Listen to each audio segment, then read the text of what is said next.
Hi everyone, Kristen here. I'm jumping in real quick to let you know about a huge giveaway that we're doing in order to celebrate the launch of the podcast. We're giving away thousands of dollars of prizes, from books we're reading to custom mugs to the grand prize of a 3-month membership in my brand new coaching program.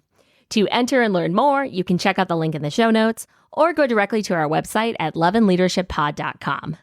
Thank you so much for listening. Now, enjoy the show.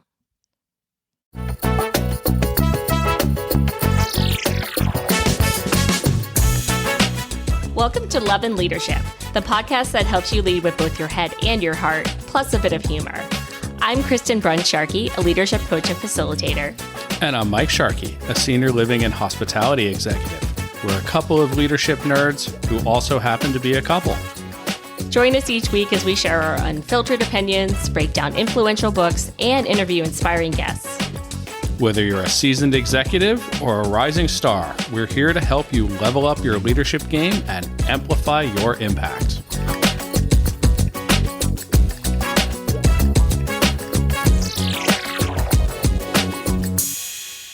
Hello, everyone. Welcome back to Love and Leadership. I'm Kristen. And I'm Mike. And this is our second episode that we are airing on our launch date. And this is going to be what we're really calling a topic-based format. We really have 3 kind of episodes that we're doing on this podcast. We have guest interviews, which we'll be dropping our first one of those soon. We have book club ones, which is the Boundaries for Leaders one, which is our 3rd podcast we dropped on our launch day. Which we have not recorded yet. Which we absolutely have not recorded yet, because we record everything in order. Yes, in order. Yes. We'll try not to confuse you. It's really confusing my husband. Yes, ma'am. And we have our topic discussion-based podcast episodes, which are really the core of this podcast. It's just the 2 of us talking about a particular topic. And today that topic is leadership presence and or executive presence.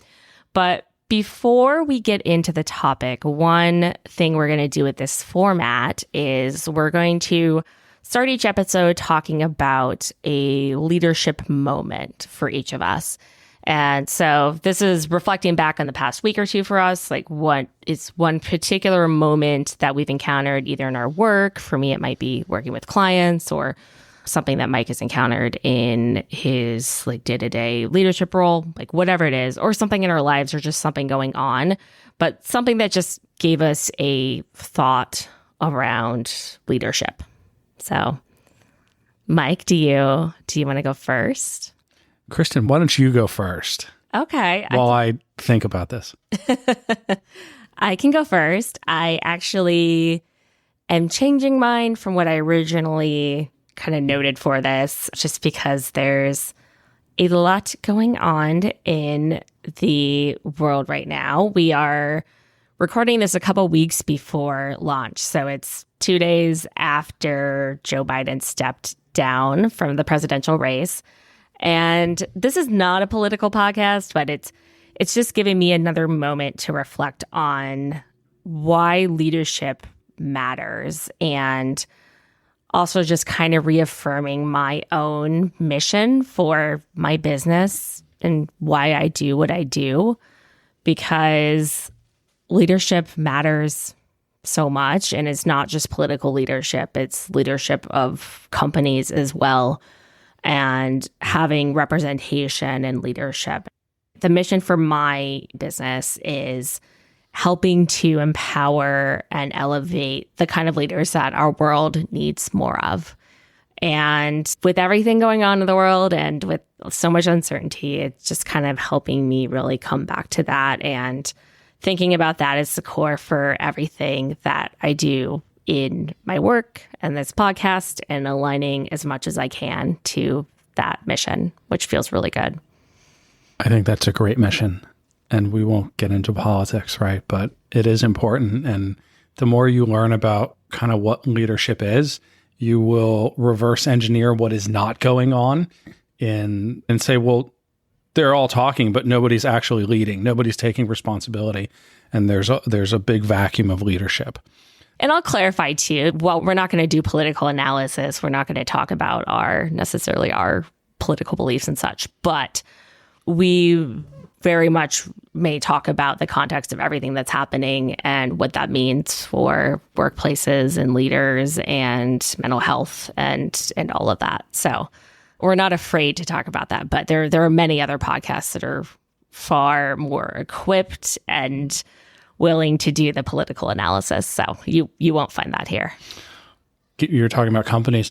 Companies are really driving change and policy, and of course they're driving change and policy that is beneficial to them for sure. But with enough social pressure, we're in Silicon Valley and we, on the whole, tech is an extremely liberal side of the political spectrum in general, but for the most part they are.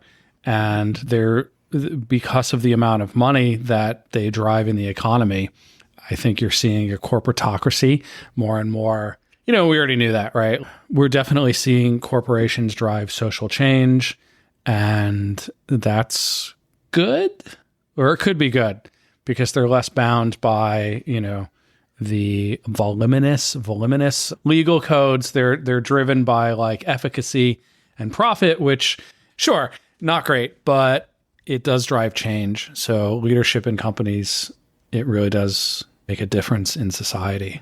Yeah. Or it really can. So my leadership moment, I'm going to kind of echo yours in that I am very focused on sharing my vision of our purpose with my current team and having them act more independently. I find a lot of cultures are very top down and people are used to that. They're used to always having to get permission from the boss. In hotels, it was like, oh, I don't know if I can give you a free night. Let me go find the manager. And it was like, it's just a clogged up toilet. Give them a free night, give them, the points, buy them a drink, whatever you need to do to make them happy. You didn't need to call me at home on a Sunday at 9:00 to find out if that was okay with me. But, people are afraid to make a decision. They're afraid to make a mistake. They're afraid they're going to be called out. And I hope my amazing wife will talk about at some point what I saw in her presentation, which is the celebration of failure. Failure is something, you have to be comfortable with in order to lead, because you will undoubtedly not succeed at everything you try. And that can feel very personal, right? So how to get my team confident to make decisions, to take risks, to make choices, to act independently. That's kind of where I am, both with what I'm doing right now and just in general. We're not taught that at all. We're not taught, and we can break all that down. We're not taught independent thought in elementary school. We're not taught how to learn. We're not taught how to think. We're not taught to be curious. We're taught to retain information and follow directions, and to behave. That's not exactly what you want in a leader. Yeah, for sure. Yeah, we'll get into the failure stuff a little bit in this episode, actually, but I think that's definitely what I want to talk more about, because it is very underrated in most work cultures. Well, that's a good lead-in into our topic, which is leadership and or executive presence, which I think before we even start talking about it, what it is and what it isn't. And I have my own model for this, so that I'll get into in a little bit, but we wanted to just kind of have a discussion on some of the things we've seen about this and some of the things that resonate and don't necessarily resonate. Yeah, I like this article that you sent me from the Harvard Business Review, The New Rules of Executive Presence. And that article is written by Sylvia Ann Hewlett. It's pretty fascinating. And we will put this in the show notes, by the way, so you can find the link to it there. And over the period of only 10 years, we're seeing a big change in what people are considering as the components of executive leadership or executive presence. They break it down into 3 kind of traits: gravitas, communication, and appearance. And all of those combined make up a leadership presence. And we can break that down a little bit more. I find this such an interesting topic, and it's been one that I've personally, in this speaking and workshops I do, it's been my number one requested topic this year by far, which is part of why we chose it for one of our early episodes, since it just comes up so much. But I think it's really important to talk about too, because executive presence or leadership presence, whichever one you want to call it, is this really vague, undefined concept. Like, there is not one definition for it that is widely accepted. And I think it can mean different things to different people. And I also think it can be used as an excuse for why you don't want to hire somebody or promote somebody, for example, when there's really bias at play, because it's something that is historically not very easy to define. People just kind of see it as like you have it or you don't kind of thing, right? Charisma. Yeah, and charisma is a part of it, but it's not necessary. Yeah. Depends on the job, but charisma is not necessarily for a leadership position. Yeah, I agree. One book that I was really transformative for me was Good to Great. And they rank leaders in terms of level 1, level 2, level 3, up to level 5. And he did a study over many years where he tracked different companies that outperformed the market by significant amounts. And he found, most of them were being headed by level 5 leaders.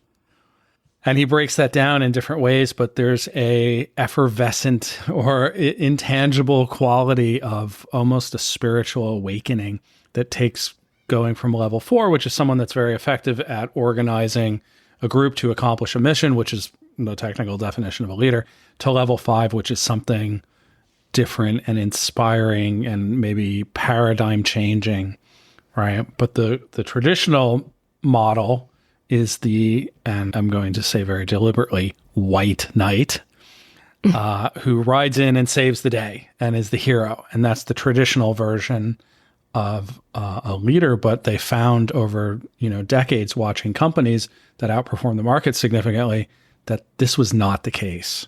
That in fact, the companies that employed a CEO who was a white knight and came in and saved everybody, the minute that guy left or when he made a wrong decision, the company went back to mediocrity. Chrysler in the 80s is a really good example of that. I think he's passed on, Mr. Iacocca, Lee Iacocca, absolutely changed Chrysler and then made some really bad decisions, and the company is back where they are, not a market leader like the minute he was done. So yeah, I think that's really interesting. And admittedly, it's been a very long time since I read Good to Great, but that's an important thing to note. It's more than just somebody who can come in and save the day. Well, you definitely want somebody that can come in and save the day, right? But I read somewhere your leaders shouldn't be really judged on their success until like 6 months or a year after they've left their position. You can see the wake of their actions. Leaders, especially in business nowadays, they're being asked to manage a lot more than just the success of the operation or profit. We're expected to not just manage the success of an organization nowadays, we're expected to keep everybody happy and engaged. And we're competing. As a leader, you are competing for the very limited pool of talent resources that are available out there. And those resources, those human resources, are ever more scarce. So if you don't adapt your leadership style to what is in the zeitgeist, if you will, then you're not going to win. Yeah, for sure. Yeah, and I think there's this old idea of executive presence and leadership presence that is much more around assertiveness and forcefulness and how polished you look and all of these different other factors, charisma, presentation skills, just like this whole idea that I think really misses the human component of it, which if you listen to this podcast for a while, you'll see me probably take every topic we do and relate it back to emotional intelligence. But I do think that is the root of what is required of leaders to be successful today. And what's really interesting, to kind of go back to the Harvard Business Review article that you mentioned at the beginning, they did this survey in 2012 among executives, and then they did another survey in 2022. And they basically were asked out of a list of like 25 traits to select what the 6 most important leadership traits were. And it's changed a lot in the last 10 years, which is so interesting. She really breaks it into gravitas, communication, and appearance traits. And some of it has stayed consistent, like confidence, decisiveness, speaking skills still remained important from the decade, which is not surprising, right? Like those are pretty critical things. But there were certain traits that increased a lot. And in particular, inclusivity or inclusiveness as a trait. So like hiring people with diverse backgrounds, giving everybody a fair shot increased a lot. Respect for others increased a whole lot. Having like a listen to learn orientation. Respect for others wasn't even on the 2012 list. Yeah, no, yeah, it was not anywhere in there. Though emotional intelligence was, but so was blue chip pedigree. That was 2012. I wanted to say too, I love what you said about that. The appearance side of things, I think, I don't have the science, but I think we are biologically wired to follow a certain look of a person. If you are 6'4", you have a deep voice and a squared jaw. You read to our limbic brain as leaderly. Mm-hmm. Because your brain is wired for an epoch that involved mostly physical survival in the as yet untamed wilderness, which is not what's going on now. So our brains take a long time to evolve, to change, and that hasn't happened. So yet, but I can tell you, being not 6'4" and not square jawed and a little goofy, I've had to work to develop, what my leadership presence looks like. Because it's not just like wearing a 3-piece suit and sounding good on the mic. There's a lot more to it. Yeah. And I think that, a lot of that goes back to our own understanding of the biases within our brains and how that applies to so many things, especially when we talk about inclusiveness and diversity and belonging. But I do think it's interesting. I think especially, so like forcefulness was a top trait in 2012, which is not something you really hear anybody saying they want in a leader now. And it's only been 12 years since then. But listen to learn. So like really having an orientation where you listen to others and go in with an open mind and seek to learn from others before you make decisions has been named as really important. And also authenticity did not register at all in 2012, but it was noted in 2 of the categories in 2022. And it goes down to leaders today are supposed to reveal who they fundamentally are. So before we were just kind of trying to, as leaders, mimic this old idealized traditional model, which kind of goes back to what you were talking about, Mike, with this this vision of like what a leader was supposed to look like, which is always white and male and tall and often, many other things that don't hold true and are not required to be a good leader. And now your authenticity, your background, your point of view, like who you truly are is an asset. Can you talk more about bias? I'm reading Thinking Fast and Slow, and I'm just fascinated. I'll tell you, like, whenever someone has sent me a training to do that's like work on your cognitive bias, I'm like, I'm not biased. I respect everybody, man. And I kind of do. But, as I'm reading Thinking Fast and Slow, there's different operating systems in the brain. There's one that operates very quickly, and there's one that's more logical and methodical. And the one that operates quickly is absolutely involuntary, and it is ingrained in you. And there are biological aspects of it. There are social aspects and cultural aspects. But I'm pretty fascinated with that. And there's a real negative connotation when people say it nowadays too. Bias. It sounds like a very negative word. You have bias. Well, bias is just a slant. Like, I like to go to the roots of words, right? Bias literally just means slant, right? So your view is a little bit slanted, but all of our views are slanted, right? You have your version of reality. I have mine, and maybe mine's, 1% less than yours, but none of us are at 100%. So I would like to hear more about bias. Yeah.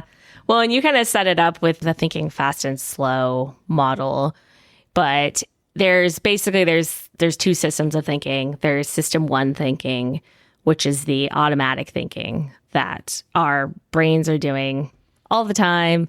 Like, you're driving to work and you're thinking about something else, and then you realize that you are at work and you don't remember everything you did along the way.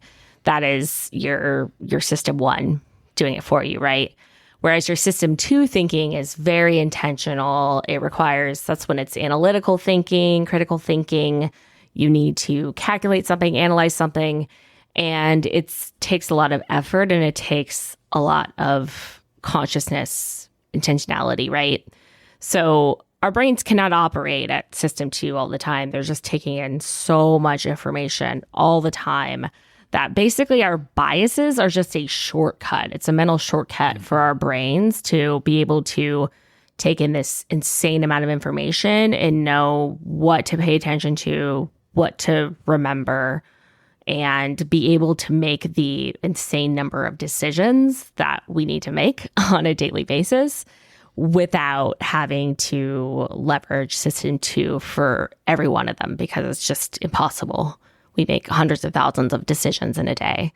So once you realize that, it's like bias in itself is not necessarily bad, right? It's just very inaccurate, because we have all of these shortcuts that we have in our brains. There's I think there's 180 of them. I do have a talk on this that we'll do an episode on decision making specifically, but if you know what they are and you're aware of them and you can understand how they're influencing your decisions and correct it when they are negatively influencing your decisions, which they often will be, they're not inherently bad. There's just a way that our brains operate.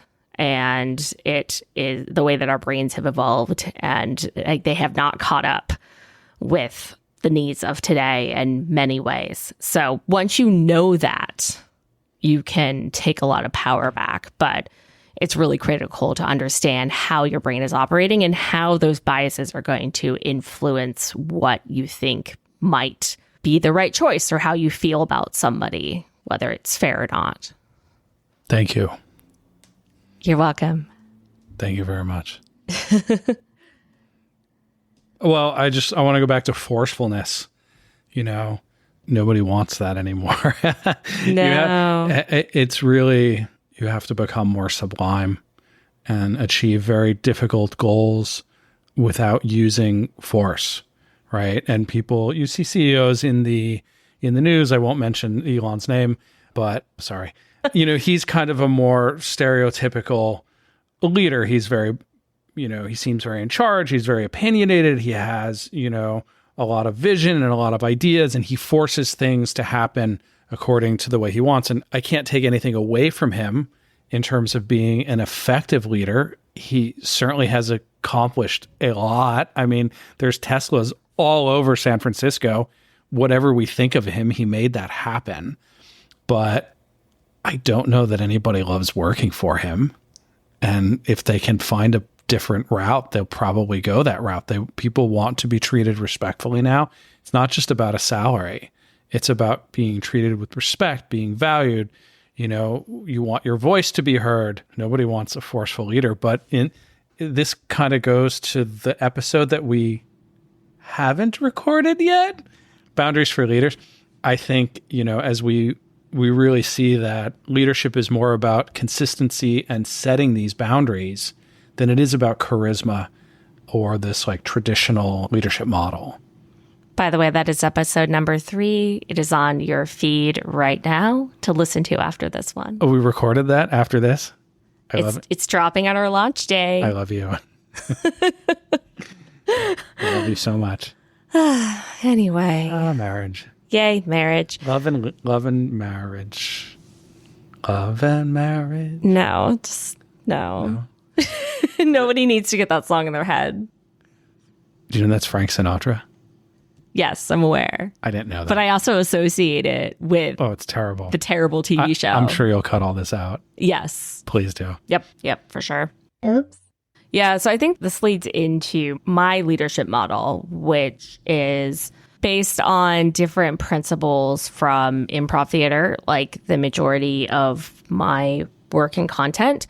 But it also really has emotional intelligence at its root, which I'm going to sound like a broken record on this podcast for talking about it. But I think it is so important, and it is such a critical skill for every leader today.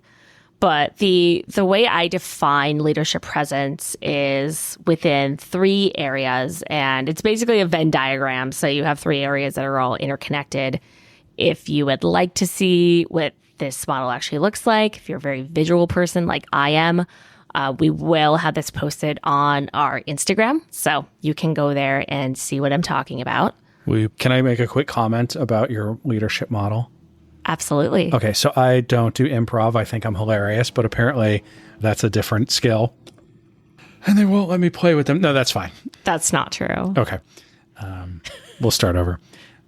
I don't do improv, and I recently had the opportunity for the first time to see my wife's leadership presentation. You know, we've talked about these things informally for years now. We've had discussions, but I've never seen her actually put the model together.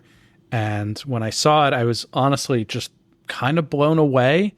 You know, when she said improv, like lessons from improv, I'm like, some of it I get, but she reverse engineered.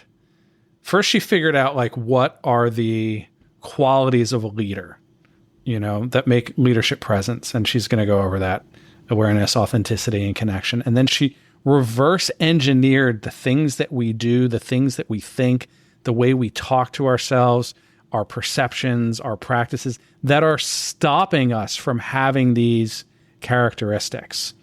I'm kind of in awe of it. So like, if you do what she tells you, you'll be a better leader, I think is the message. Well, that's very sweet. I'm being completely honest and transparent.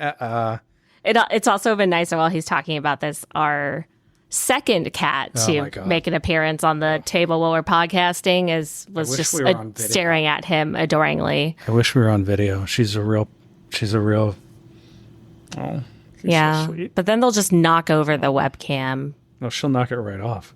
Yeah. It's and then hers. they won't be on video. Well, were we going to talk about that? Or no, that's imposter syndrome. You know who doesn't have imposter syndrome? Cats. Yep. I'm sure they'll make an appearance during that recording too. They walk in like they're the boss, like they own the place, like they have zero doubt in themselves, and they run the show. Yep. She is literally running the show right now. You could think of meows as boundaries. When you do something or you're not doing something that they want, they're meow, meow, meow, meow. They're letting you know where the boundary is and how you should behave to fulfill their needs. Yeah, absolutely. But I did want to get in there how you reverse engineered the qualities of leadership, what they are, and then reverse engineered the things that are kind of blocking the river of our natural leadership, if you will. Oh, I appreciate your support in setting up my model so wonderfully.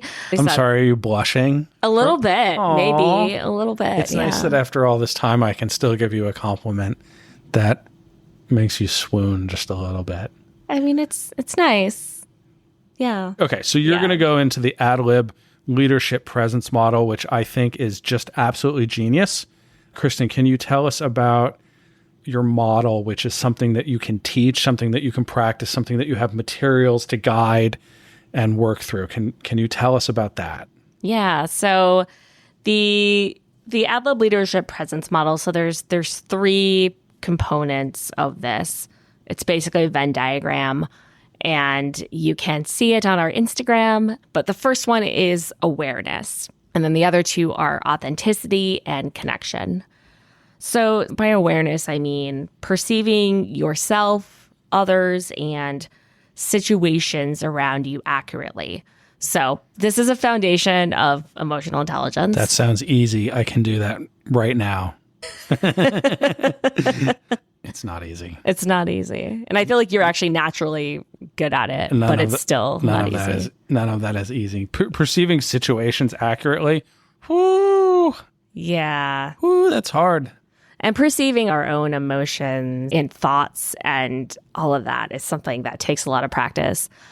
I am a big fan of mindfulness practices. There's a lot of overlap between those and improv. And I know Mike has a very dedicated meditation practice, which I admire. And I'm trying to get more consistent with mine. But you also do not need to meditate to be mindful. You can mindfully eat. You can mindfully walk. And there's a lot of things that you can do. The key is just building that awareness of your thoughts, what's happening inside of your mind, and as well as what's happening around you. Mindfulness awareness practices is one part of that. I talk a lot about listening. That's another one we could just do a whole episode on. I have these 3 levels of listening that I talk about. And it starts from listening to speak, which is somebody's talking to you, you know they're talking to you, but you're basically formulating your own response. I don't do that. No, nobody does that. Nobody does that. Yeah. I never do it either, of course. I have so little to say usually. Yes. And then listening to hear, which is kind of what most people think of as active listening, but you're still kind of filtering everything through your own thoughts and perspectives. And then immersive listening is when you're actually listening to understand that person and where they're coming from and what their point of view is. And that is the most powerful level of understanding. And that will help you really gain an awareness of opportunities and insights and help build trust in a way that just listening to respond will not. You touched my maintenance director's heart deeply with this part. Oh. He really got it. I love it. Yeah. I love it. And the other piece of this is around a mindset of curiosity, which is so powerful. And it's something that we don't do a lot of naturally. But going into conversations with another person with a mindset of curiosity is really, really impactful, because then you're asking them open-ended questions, but it's not an interrogation, right? You're really just seeking to understand. So those are the 3 parts of awareness that I talk about a lot. That can take time too. The questioning, you mentioned that earlier. That kind of resonated with me, because that's what I won't say that I just attend to everything with curiosity, but I ask a lot of questions. And until people get to know me, it can feel maybe like I'm interrogating them until they realize that I'm not after them. I'm amassing information to fix a problem or something. But you got a leadership presence, right? Yep. I think ultimately you have to remember that people see you first as the boss. Yeah. And then as who you actually are. And you see yourself as who you actually are, hopefully, and then the boss. But that's not how they're interacting with you. Absolutely. And then authenticity really comes to being genuine and true to yourself in your interactions with others and encouraging other people to do the same. But that starts with you and your own authenticity. And there are some things that get in the way of this, and the inner judge is a big piece of what gets in the way of this. And the inner judge is basically that voice inside your head. You might know it as the inner critic, or you might just have a not so nice name for it, but it's that voice in your head that's telling you, you can't do this, or you're not good enough, or don't take that risk, or why aren't you working harder? And the inner judge is not inherently bad. It's actually a survival mechanism, because our brains are still functioning from this point in time where if you were alienated from your community or if you ate the wrong berry and it turned out to be poisonous, it's very easy to die, right? So this part of your brain is just ultimately trying to get you to avoid risk most of the time, but it's doing so in ways that are very counterproductive. And it also does not understand that deciding to do a presentation is not going to put you at risk the way that going out when wild animals are present would. You mean an email from my boss is not supposed to send me into a spiraling fight or flight response? Yeah, right. Yeah, our brains don't know this. Please, no, they don't. And I think a lot of people experience this, right? They really experience the fight or flight response a lot at work. And as we go next episode into Boundaries with Leaders, it's talking a lot about techniques that will allow people to exist in their work environment without putting them into the fight or flight response and still achieve results. You know? Yep. I love your inner judge graphic. It really explains it. It really was like an aha moment for me. There's different ones. There's the perfectionist. Oh, you need to do better than that. There's the controller. You have no willpower. The guilt tripper. How could you have done that? I think everybody is going to recognize certain phrases in here of the way we talk to ourselves. You know, the destroyer, you're worthless, taskmaster, you're so lazy. We tell ourselves these things all the time. And in fact, as Kristen stated, they are blocking our authenticity. They are blocking our natural intuition. Yep, absolutely. The other thing this really goes into, which Mike foreshadowed a little bit early in this episode, is our inner judge. It does not want you to take risks, right? It is terrified of failure. And it's going to do a lot of things to try to get you to not take risks because it is so afraid of you failing and putting your life at risk. And I am somebody who has a naturally very deep fear of failure. I'm a recovering perfectionist, as I like to say. And I can say personally how much improv has helped me with this because I naturally hate failure. But the thing with failure is the more you actively try to avoid it, the scarier it becomes. And the worse it is when you inevitably make mistakes and fail because we're all human. So a big tactic is finding safe spaces to practice failing where it's okay. There's low stakes. It's okay to fail. And the more you practice with that, with making mistakes and failing in a space where there's low stakes, the easier it becomes to not get paralyzed by fear of failure and to deal with it when it does come up in a high stakes way. Can I ask you about that? We talk about stakes, right? And you're talking about the inner judge. A lot of these are like, biological processes that are designed to keep you safe. Most of us are not going to work in a field that is truly life or death, which like the medical field, like obviously a surgeon, maybe a fighter pilot, things like that, where your decisions every day have a truly immediate life or death consequence. Most of us work for companies they exist for profit, right? So how does failure look in situations like that? I mean, ultimately, most of us are working for, companies that are publicly traded, that are very value-minded, that are very like shareholder. So what is failing and how does that look for most people that are listening to this? What's a safe space to fail at work? Yeah. And this is a good question because it's also something that you can help create as a leader for your team. But I do always talk about improv for this. There's always a study I talk about when I give talks on this, where there were fMRI studies done, and they, in short, basically showed that when a person was improvising, the part of the brain that is associated with inhibition and control, like also known as your inner judge, actually decreases in activity. So that is one way. Is there's a lot of improv exercises you can do on your own. There's ones you can do as a team. It's a really easy way to help build in those safe spaces. But you can also create this just within like a brainstorming environment by just creating a super safe space. Like when you're trying to encourage creativity, it is so important that people feel like they can fail, because if everybody's afraid to fail, it completely inhibits the creative part of the brain, right? So if you want a culture that is creative and innovative, building in this via exercises and types of meetings is really important. And you can really also use that to help build trust within your team as well. So improv is like play. Yeah. I saw an interesting John Cleese talk. Many people listening to this will be too young to know who John Cleese is, but he's maybe the funniest man that's ever walked the planet.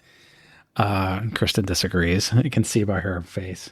He's so funny. Come on, Monty Python and the Holy Grail. So I'm not a Monty Python fan. I've tried. I just don't get it. Google's divorce lawyer.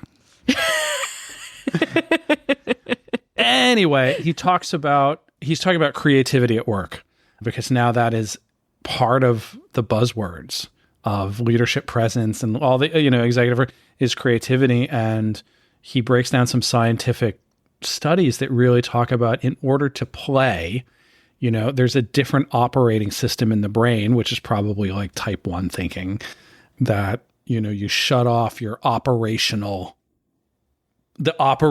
part of your brain that lets you run your business, and you become more childlike and free of thought.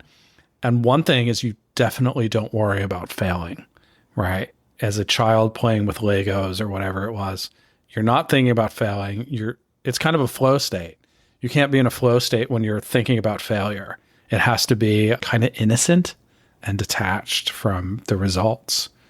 And that's a question. How do you get there? How do you get to that childlike play state? Well, Kristen goes to improv. Yep. Jiu-jitsu is a little bit like that. We were rolling around on the floor doing somersaults and stuff like that. And done right, it feels like you're just playing. Yeah. Yeah. Yeah. No, that is another aspect of improv that I talk about a lot. Play is really, really powerful. But yeah, feeding kind of back into this model, the last piece is connection. So within that, I talk a lot about yes and as an improv principle, which if you know anything about improv, it's likely you've heard of this. It's really the cornerstone of improv. But the idea of yes and is somebody says something, right? Like contributes an idea. You are responding with yes, which is the validation, the agreement. You're not negating what they just said. And the and part is equally important, which is you're adding your own contribution to it. And this is amazing in brainstorming sessions where if you actually apply roles where you can yes and, that is all you can do. You can add a new idea or you can yes and somebody else's idea. There's no negating. And it's amazing what can come out of sessions like that. And it also really helps create trust and connection because it feels so good to have somebody validate your idea and then add their own contribution to it. I also like to talk about 3 different questions when you're having somebody that you want to relate to better, where you're thinking about like what their goals and motivators are. Like, it's so simple, but it's so impactful when you come down to, well, what does this person want? And how can I relate what I'm seeking to accomplish with them back to what their goals are? And what are they feeling about the situation, back to awareness and emotional intelligence, like understanding their point of view and also understanding how they like to be recognized and appreciated. If you know answers to these 3 questions with somebody, you are so much better positioned to build a relationship and truly connect with them and truly build trust. I love the concept of figuring out how people like to be recognized. I read one time the 5 love languages at work or something like that. They wrote another book. So 5 languages of appreciation? The 5 languages of appreciation at work. And it's specifically tailored for work. And yeah, we mostly take physical touch is not allowed. But the other 4 were interesting. And we did this at one of the companies I was working at. And I came out, my love language was acts of service, because I've worked in like a very busy, it's just like, if you love me, help me out. You're showing up. But this is also his primary love language at home. It's my primary, like, Yes. just put the dishes away. No, but not everybody came out like that. Most people came out with words of affirmation as their main language, and then a few people giving gifts. But if you don't know, what you're doing is actually ringing hollow. Like, I like to hear my name praised, but I'd rather you pick up a broom and help me sweep the floor. That's meaningful to me. And if I help Kristen do something, maybe that doesn't register. But if I tell her she's pretty, which she is, then she blushes and, smiles and feels good about life. So I think that's awesome. You do have to find out, to go to like level 3 of your listening, what is their point of view? What are they conveying? Where are they coming from? What do they want? Who are they? Those are the questions we should be asking. And then I love this idea in improv where it's always make your scene partner look good. Powerful stuff. It is. It's amazing. Like, if you're in a scene and you're not sure what to do, when in doubt, make the other person look good. And that applies so well to making your teammate, your boss, your employee, whoever. When in doubt, make the other person look good. And give them credit. Mm-hmm. Give them credit. You actually make yourself look good if, like, to a very senior leader, they say, "Oh, good job." And you say, "No, it wasn't actually me. This team member did that, and that team member contributed in this way. That's why we were successful." The more you give credit to other people, I think in general, that's a better leadership quality than the person that wants attention, wants praise. Kristen, to go back to your model here, I think the 3 levels of listening are really well elucidated. And looking at this, it makes me want to reach level 3 and think about that all the time. I love it. Yeah. And like I said, we'll put this on Instagram. It'll be linked within our show notes. And I also talk about this stuff a lot on LinkedIn. So if you would like to connect or follow me on there, you'll probably see me talk about it a lot more there too. So we've completely solved the question of leadership presence. That should put the oh yeah, totally. The final. I do want to say something as we are doing this podcast. I in no way feel like an expert. Yeah, I certainly have done a lot of study and I've been in a lot of leadership positions, but I still feel like I'm at the beginning of this kind of journey and trying to collate, internalize, integrate, and then put these things into a very natural practice. Unless you're particularly gifted with some of them, it takes a long time. So I'm here to learn as much as like share my experience. And I think that's a healthy, you said earlier, coming to all of this with the mindset of curiosity. Yeah. Yeah. And I agree. I mean, leadership is the focus of my everyday. It's a focus of my living. And part of the joy of it is that I am continuously learning from the books I read, the resources I read, the people I know, my clients, and your husband. My husband. Did I forget to say that? I'm sorry. It's fine. We're giving credit to other leaders. We're not worried about self-aggrandizement. I love you, for the record. It is recorded in the record. So anyway, would you like me to read that back to you in the transcript? I love you too.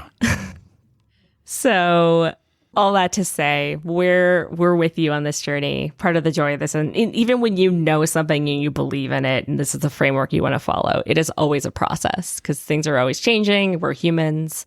Some days we're in a better mindset than others, and that's part of the joy of living and leading, right? So much joy. Way to really end it on a positive note, babe. Don't make me record after work. So how do you want to end it? Leadership has never been easy. In today's world, it's only become more challenging. Leaders have to balance a lot of competing priorities, and take care of their people and take care of their clients, their customers, and still somehow do all of that and run a successful business. That's a lot to juggle. You know, the main thing I think we can take away from this is leadership presence involves understanding and listening to other people in a way that not just hears them, but makes them feel heard. Yeah. That is beautifully said. Yeah. Amazing. Well, I think we are going to wrap it up here. Thank you so much, everybody, for listening. And yes, if it's launch week, you have one more episode to listen to still, and then we'll see you again next week. Bye, everyone. Bye, everybody. Thanks for tuning in. The Love and Leadership podcast is produced and co-hosted by me, Kristen Sharkey, and co-hosted by Mike Sharkey. Please rate and review us on Apple Podcasts, Spotify, or wherever else you get your podcasts. We can't stress enough just how much these reviews help. You can follow us on LinkedIn under Kristen Sharkey and Michael Sharkey, and on Instagram as Love Leader Pod. You can also find more information on our website, loveandleadershippod.com. Thank you so much for listening, and we'll see you again next week.